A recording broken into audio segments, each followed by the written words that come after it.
দেখুন,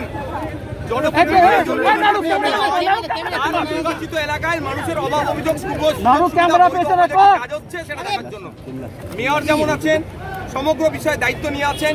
পঞ্চায়েতের মেম্বারের জন্য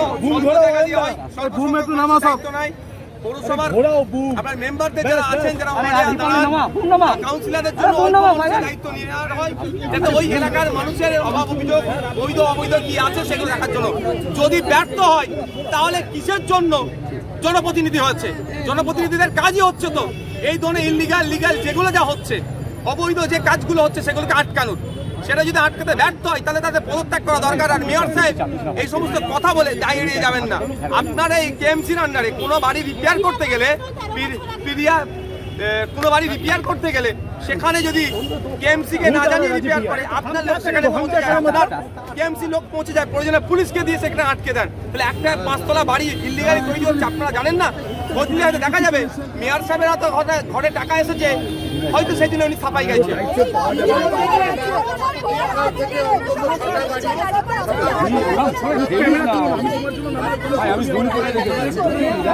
তবে সেকেন্ড টার্মে তিনি মেয়র, এখনো তাকে খুঁজতে হচ্ছে বেআইনি বাড়ির তালিকাগুলো। আমাদের তাহলে লজ্জা, আমরা কাকে মেয়র করেছি? তাহলে যে মেয়রের পদে স্বনামধন্য ব্যক্তিরা বসতেন, আজকে সেই মেয়র সিটে দাঁড়িয়ে যদি বলে এখন তালিকা তৈরি হবে বলে, তাহলে আমাদের জন্য দুর্ভাগ্য। এতদিন কি হচ্ছে? হঠাৎ করে একটা 5তলা বাড়ি গজিয়ে গেল না, মাটির তোলা থেকে ছিল উপরে তুলে দিল, এটা তো নয়। কিন্তু যখন হচ্ছে তখন কি করছে? এখানকার কাউন্সিলর কি করছে? শুধু এখানকার নয় বা এই এলাকায় নয়, সমগ্র কলকাতার কথা বলছি, আমার ভাঙড় বিধানসভার কথা বলছি। ওয়েটল্যান্ড গুলোকে, জলাশয়গুলোকে, পুকুরগুলোকে যেভাবে গুছিয়ে এই ধরনের করছে, একটা বাস্তুতন্ত্রকে যখন ধ্বংস করছে, সাথে সাথে তার ক্ষতিগ্রস্ত সাফারার কারা হচ্ছে সাধারণ খেটে খাওয়া মানুষ। আজকে গিয়েছিলাম, একটা 8 বছরের শিশু আছে, একটা 10 বছরের বাচ্চা আছে। মানসিক ভাবে তাকে আমি দেখছি, সত্যি বলছি, সে তো ছোট যা পেয়েছে, তার থেকে বড় কথা যে একটা ট্রমার মধ্যে চলে গিয়েছে। আর 60 বছরের বৃদ্ধাও আছে, এর ড্রাইভার কে নেবে? এক পরিবারে নাকি শুনলাম 3 জন মারা গিয়েছে। ড্রাইভার শুধুমাত্র ক্ষতিপূরণ দিলে কি সমস্যার সমাধান হবে? আমি এখানে রাজনীতি করতে আসিনি, কিন্তু অনুরোধ করবো যারা কেএমসি যাদের দ্বারা পরিচালিত হচ্ছে, যে সমস্ত অবৈধ নির্মাণগুলো আছে সেইগুলোর বিরুদ্ধে অ্যাকশন নেওয়া হোক, এবং আগামী দিনে অবৈধভাবে একটা ইট না কেউ গাতে, তার জন্য দৃঢ় প্রতিজ্ঞা নেই। যদি না পারে মেয়র সাহেব দায়িত্ব ছেড়ে দিক অন্যরা দেখে নেবে।